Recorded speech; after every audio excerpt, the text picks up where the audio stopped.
naman akla. Narito tayo ngayon upang matunghayan ang napakainit, nagbabaga at talaga namang usap-usapan at maraming pinaka-inaabangan na issue ni Ate Erica.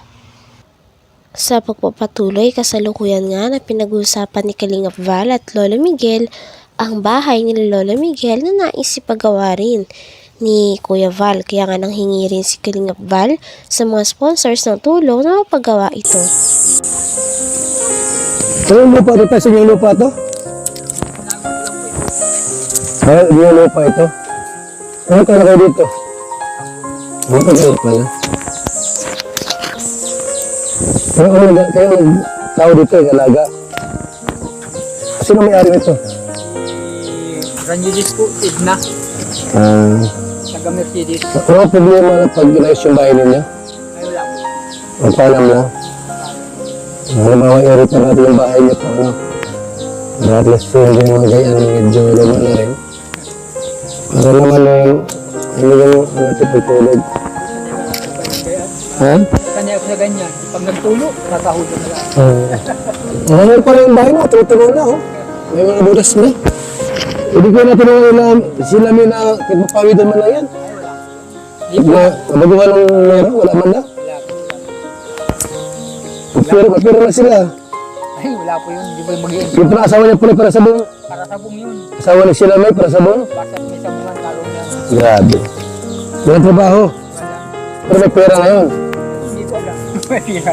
Pira yun. Oo, doon ay galing. Sa isang bahay sila.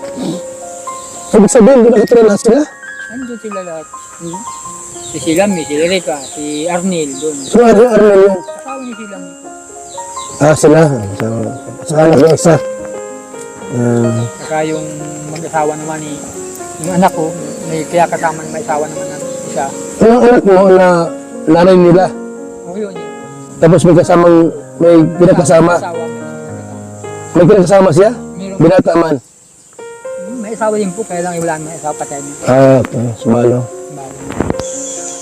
Ilan taon na yung nanay na Erika? Ilan taon na po yun? Nanay nila. Ako na po yun. 40 niya ata no? Bata pa. Hindi na. 43 siya, kung 44. Bata pa yung anak mo. Nagin ngayon sila. Ayan po dyan, sa kanilang bahay.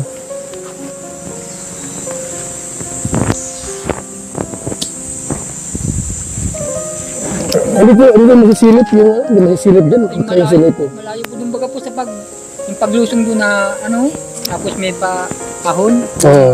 Alam mo sila. Barangay sila. Kaya yun po na at malalawin ito na doon. So ito yung bahay ng tatay po. Makaling. Sige ating ano po ipapa-repair natin to. Ito po yung bahay po nila. Sa halip po, ito yung dapat utulungan eh.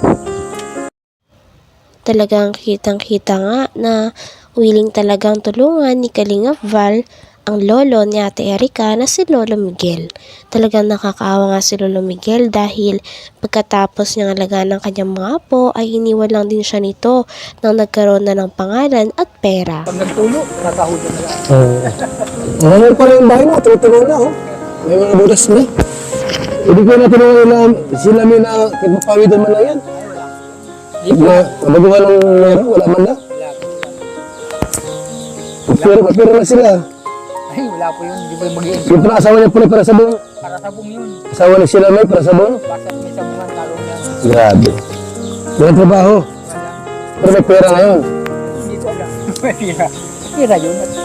Oo, doon ay galing. Sa isang bahay sila. Ibig sabihin, doon nakatira lahat sila. Nandun sila lahat. Si Silami, si Erika, si Arnel doon. So, Arnel yun. Asawa ni Silami. Sila. Saka anak yung isa. Saka yung mag-asawa naman ni yung anak ko, may kaya kasama may asawa naman ng isa. Yung anak mo na nanay nila. O yun yun.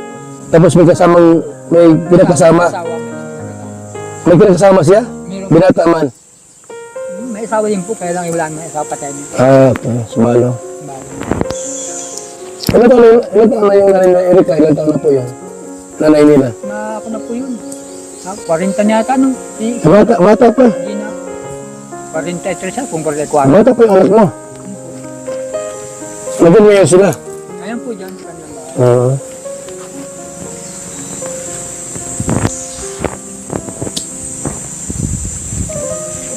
Hindi masisilip yung, hindi masisilip dyan. Yung Kaya silip eh. malayo po dun baga po sa yung paglusong doon na ano, tapos may kahon. Oo. Alam mo sila. Barangay side. Kaya yun po na at malalawin ito na doon. So ito yung bahay ng tatay po, mga kalingap. Sige ating ano po, ipapa-repair natin to. Ito po yung bahay po nila. Sa halip po, ito yung dapat utulungan eh. Noon, di ba? Na-scout ito ng kalingap partners natin. Pero divert kay Eric kayo tulong po kasi naging kalingap angel po yun. Eh, yung nga problema, binabag yung kalingap Rab.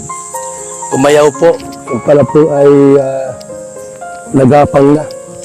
No? Meron na silang usapan nila sila may at binagay po yung perang 200,000 na ibinigay kay kalingap Rab para ano, pagawa ng bahay, kina Eric po.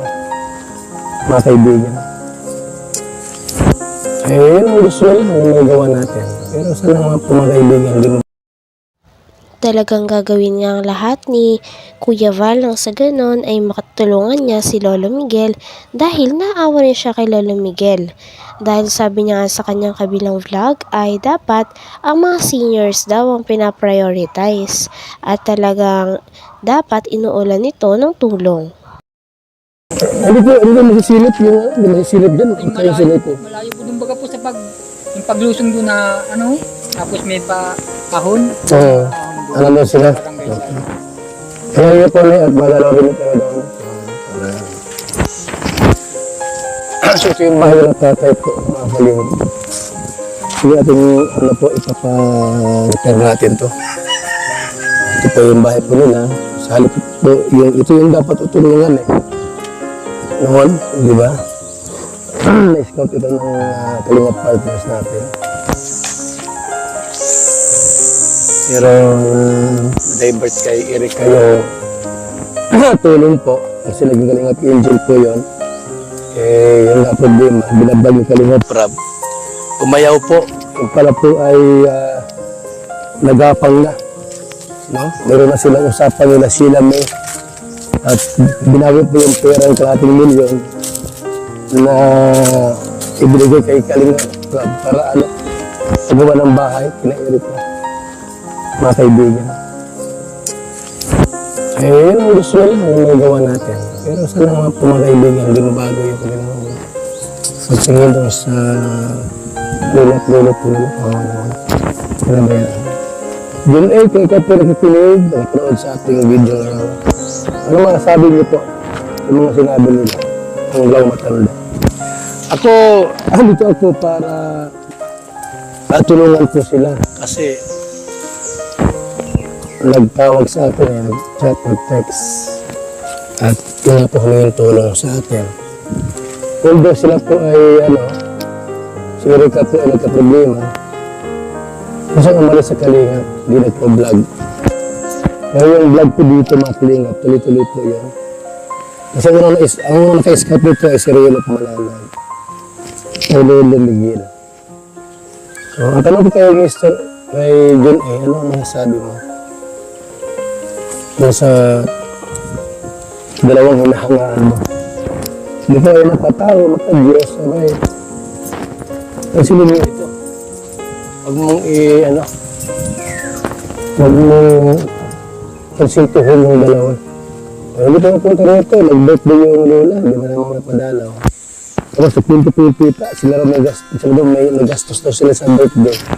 Yung pala totoo na nabigyan ng may birthday dito. Ano po? So, Kang, paalam mo rin pa nga sa may lupa. Hanggang dito na lamang muna ang ating napakainit, nagbabaga at talaga namang pinakausap-usapan na issue ni Ate Erica. Maraming salamat sa inyong panonood. Hanggang sa muli. Bye!